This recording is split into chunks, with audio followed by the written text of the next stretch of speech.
ഭാരതത്തിലെ ഏറ്റവും പ്രധാനപ്പെട്ട ഒരു മരിയൻ തീർത്ഥാടന കേന്ദ്രമാണ് വേളാങ്കണ്ണി മാതാവ്. ആ സ്ഥലത്തിൻ്റെ പേര്. ലോകത്തിലെ തന്നെ അറിയപ്പെടുന്ന തീർത്ഥാടന കേന്ദ്രങ്ങൾ, മരിയൻ തീർത്ഥാടന കേന്ദ്രങ്ങളൊന്നും എടുത്തു നോക്കുക അല്ലെ. ഗൗദുലുപ്പ്, ഫാത്തിമ, ലൂർദ്, ഇവയൊക്കെ സ്ഥലങ്ങളുടെ പേരാണ്.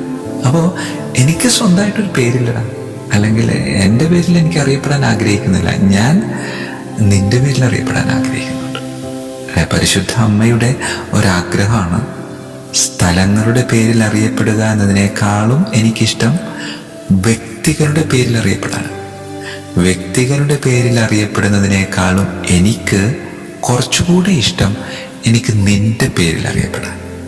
നിന്റെ അമ്മ അല്ലെ, പരിശുദ്ധ അമ്മ എൻ്റെ മുമ്പിൽ വന്നിങ്ങനെ നിൽക്കുമ്പോൾ ആ പരിശുദ്ധ അമ്മ എന്നോട് പറയുന്നത്, ഫാത്തിമയിലും ലൂർദിലും വേളാങ്കണ്ണിയിലും ഒക്കെ ഞാനിങ്ങനെ നിറഞ്ഞു നിൽക്കുമ്പോൾ എനിക്ക് അതിനേക്കാളും കൂടുതൽ ഇഷ്ടം ഡയസിൻ്റെ അമ്മ എന്നറിയപ്പെട്ട് നിൻ്റെ കൂടെ ആയിരിക്കാൻ.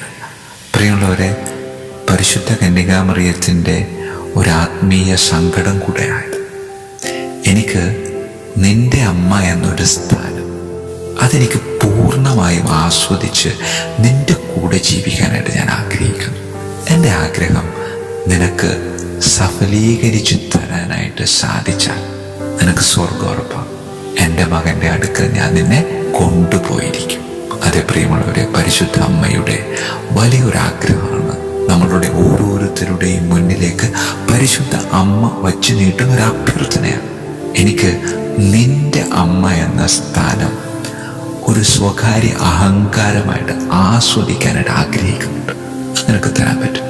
അങ്ങനെയുള്ള ആ ഒരു ആഗ്രഹം നിറവേറ്റിക്കൊടുത്ത് പരിശുദ്ധ അമ്മ എൻ്റെ അമ്മയായി നല്ലൊരു അഹങ്കാരത്തോടെ പുത്രൻ്റെ മുമ്പിൽ എന്നെയും കൊണ്ടുപോയി നിൽക്കുന്നത്, അതൊന്ന് ഭാവനയിൽ കണ്ട് അത് പ്രായോഗികമാക്കാനായിട്ട് ഈ ഒരു ജപമാല മാസം നമുക്ക് പരിശ്രമിക്കാം.